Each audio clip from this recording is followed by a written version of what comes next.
Okay, so regard to the literature of the chosen theory supporting my clinical question. Um, so the theory is clear. Um, it is specific in outlining the relationship between parts and a whole, the effects of circumstances, and the client's contact with his or her environment, in this case, client being the patient. The theory can be used in the clinical setting by caregiving and administrative staff members to produce positive client outcomes. The theory is relevant to nursing practice specifically and can be applied to patient-centered care. And it has the potential to change nursing practice, as it was published so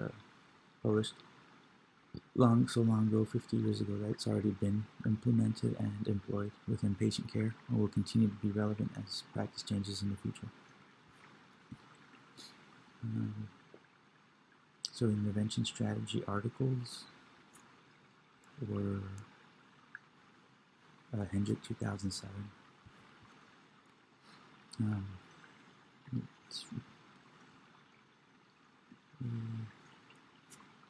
2007 points out risk factors to look for in patients that would put them at risk for falls. This has to do with things like whether they are on certain types of medications, or have altered mental status, or certain medical conditions that would put a person at increased risk for falls within the hospital. The Hendrick 2003 article is validation of Hendrick 2 fall risk model. This is the actual article that led to the development and implementation of the Hendrick 2 fall risk model in the clinical setting. The third article that I used was the NONC article, 2016, ensuring safe nurse-to-patient ratios. This article pointed out what we can do in healthcare, namely the hospital setting, to help with understaffing and the resulting increased patient-to-nurse ratio that would lead to other sorts of problems like burnout, ultimately stretching the hospital staff too thin so that it would increase the risk and occurrence of patient falls.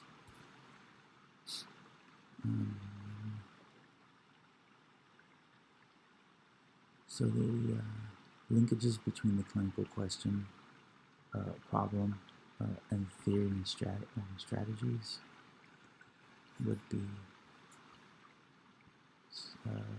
that the clinical problem would be inpatient falls, increased inpatient falls in the hospital. Let's see. Strategies that would work to intervene. Intervention strategies would be coincides with the theory's model of implementing primary, secondary, and tertiary prevention. So each stage of prevention can be intervention strategy to reduce the rate of inpatient falls in the hospital. So primary prevention would be identify the risk factors. That would be one intervention strategy. Within the model, a secondary prevention would be to address the risk factors by way of an intervention. An intervention that I suggested within the theory-informed conceptual model would be to improve nurse staffing, continue education for staff, and continue education for patients. In this way, patient non-adherence could be addressed. Busy, understaffed hospital units would be addressed. Environmental hazards would be addressed, as well as physiological hindrances that would all ultimately reduce the rate of inpatient falls in hospitals, which is the outcome that we desire. So the theory-informed conceptual model is similar to the original conceptual model in that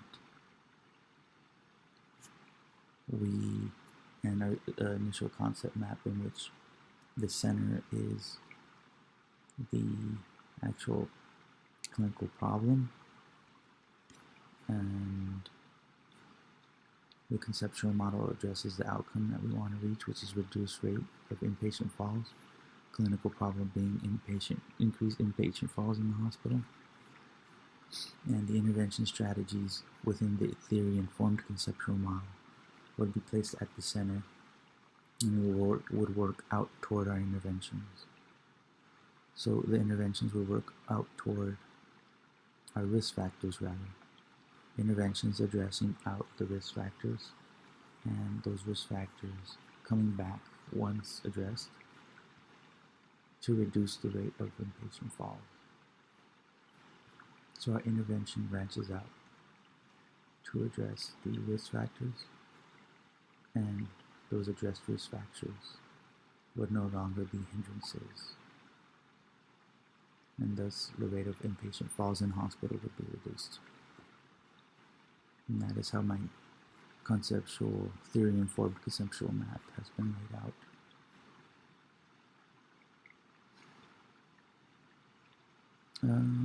Conclusions, implications for nursing practice.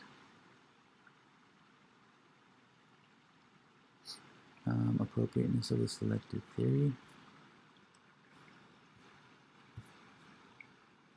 In that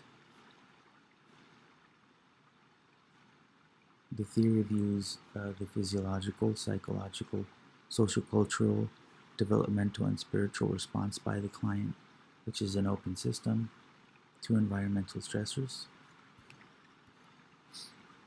That's appropriate in that our environmental stressors here would be the risk factors that have been pointed out within the conceptual model.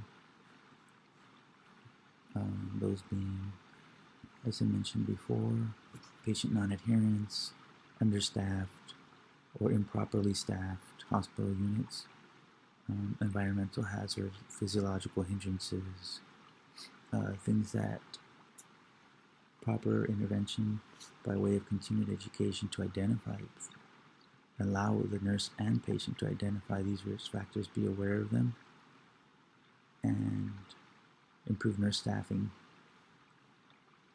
intervention to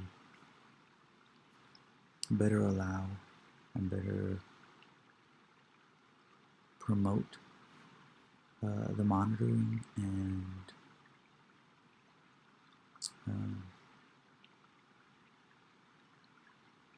intervention by way of ambulation in the patients, assisting the patient up and out of bed to prevent falls, assisting the patient in ambulation, monitoring better and more quickly answering patient call lights,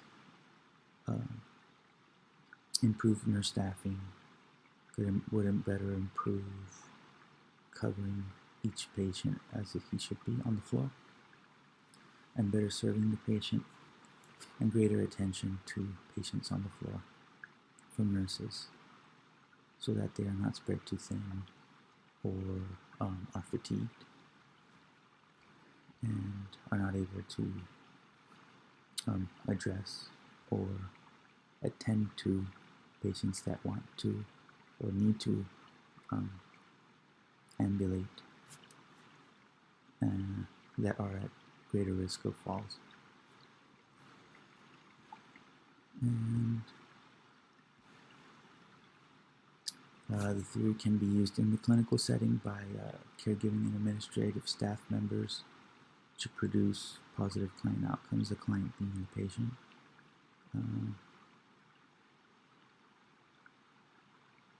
So interpersonal, extrapersonal stressors and environmental stressors can be addressed and better addressed by hospital staff. and in this manner allowing them to better implement fall precautions and work with every patient individually.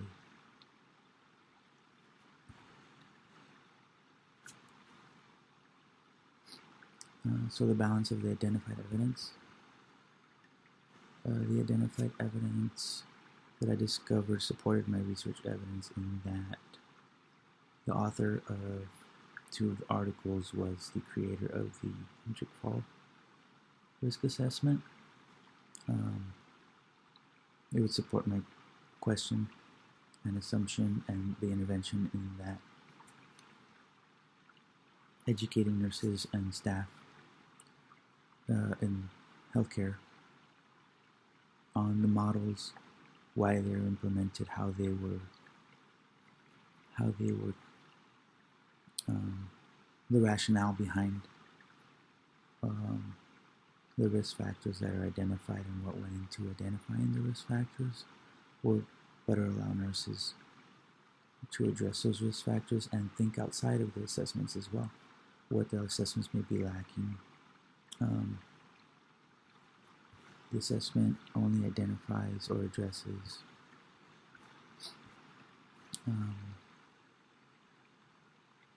antiepileptics and benzodiazepines. Nurses should note that narcotics such as oxycodone could mildly disorient patients and cause them to feel dizzy when standing and significantly increase the risk of a fall. So there are certain aspects that these fall risk assessments do not address.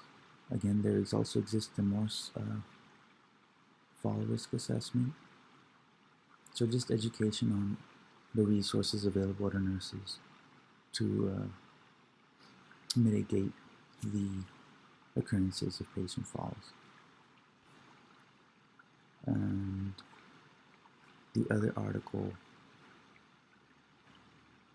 pointed out, with regard to understaffing and resulting high nurse-patient ratios, that an alternative would be formal staffing plan, ensuring that each patient is cared for by a nurse with the most appropriate skills. Staffing plan being a unit and shift-specific scheduling strategy that could support standardized care in each unit and department.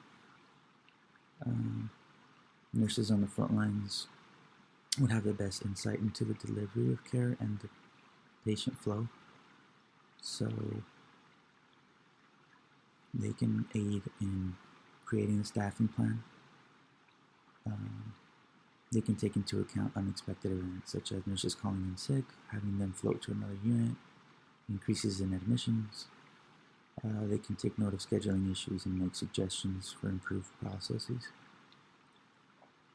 Appropriate nurse staffing levels have been shown to have numerous benefits, including improvements in patient satisfaction, decreased readmissions, reduced nurse fatigue, which would then have the added benefit of increasing nurse retention, and that way reducing systematically patient risks and ultimately falls in the hospital setting. So, implications for nursing. Synthesizing theory and research evidence. Implications for nursing would be continued education, better be able to address patients' risks and falls, being proactive rather than reactive, and preventive, provided preventative care with regard to patient falls, and also assessing and reassessing what works, what doesn't work, and in that way working toward a safer environment and addressing environmental factors as mentioned in Newman's model theory.